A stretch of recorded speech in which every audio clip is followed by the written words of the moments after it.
साहसी बनो। निहाल उसकी छोटी बहन शर्मिली और उनके चाचा का लड़का एकांत अपने दादाजी के पास बैठकर पढ़ रहे हैं। दादाजी कान से एकांत बेटे, मेरे कमरे में से मेज पर चश्मा रखा है, जरा उठकर लो तो लाओ। एकांत झिझककर उठते हुए, दादाजी आप चश्मा लेने लाने निहाल को भेज दीजिए। दादाजी क्यों, तुम्हें क्या हुआ? एकांत समय सहमते हुए, दादाजी आपके कमरे में अंधेरा है, मुझे वहाँ जाने से डर लगता है।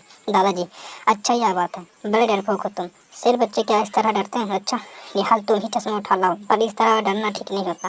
निहाल उठकर दूसरे कमरे से चश्मा उठा लाता है। निहाल दादाजी मैं छोटा हूँ फिर भी मुझे डर नहीं लगता। दादाजी शाबाश, लेकिन एकांत इतना बड़ा होकर भी कितना डरता है। जीवन में पग पग पर निर्भरता और साहस का सकता होती है, इन दोनों के द्वारा ही कठिन कार्य से भी सफलता मिलती है। संसार का इतिहास साहसी और निडर लोगों के कहानियों से भरा पड़ा है। शर्मिली दादाजी पढ़ते पढ़ते बहुत देर हो गई, अब किसी निडर और साहसी व्यक्ति की कहानी सुनाइए। दादाजी तुम लोग पढ़ने से अधिक कहानी सुनना पसंद करते हो।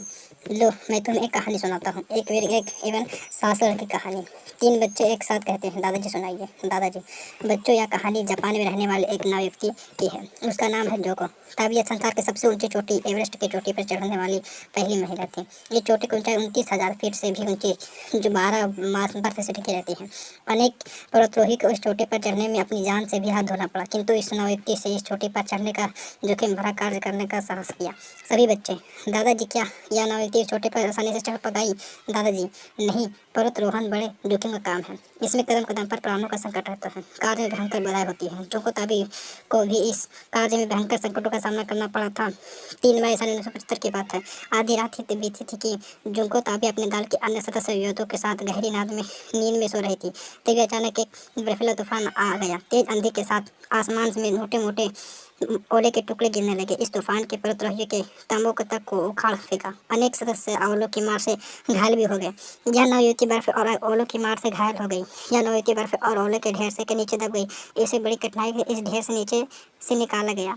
वह गंभीर रूप से बीमार पड़ गई तथा 2 दिन तक उसे ऑक्सीजन पर रखना पड़ा। शर्मिली दादाजी फिर वे कैसे एवरेस्ट की चोटी पर चढ़ गई पाई होगी? दादाजी ऐसी बात नहीं है। जो ताबी की दिशा गंभीर देखकर डॉक्टरों ने नीचे वाले कैंप में ले जाने की सलाह दी। पर्वतारोही दल के नेता ने भी उसे रोका, किंतु बीमारी तथा बर्फीले तूफान भी उसे उसके साहस से डिगा ना पाया।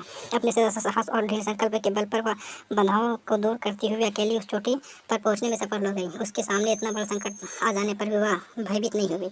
निम्न सावधान सत्य है कि साहसी और निर्भीक व्यक्ति क्या कुछ नहीं कर सकता। तथा तुम्हें यह जानकर और आश्चर्य होगा कि इस पर्वतारोही दल में सब सदस्य महिलाएं थी। एकांत दादाजी सचमुच जो ताबी ने अपने प्राणों की परवाह न करते हुए एक अत्यंत कठिन कार्य पूर्ण करके दिखा दिया। दादाजी हाँ, निर्भयता साहस और दृढ़ निश्चय के साथ आदि सच्चे संबंध में प्राप्त किया जाए तो मनुष्य कठिन से कठिन कार्य भी पूरा कर सकता है।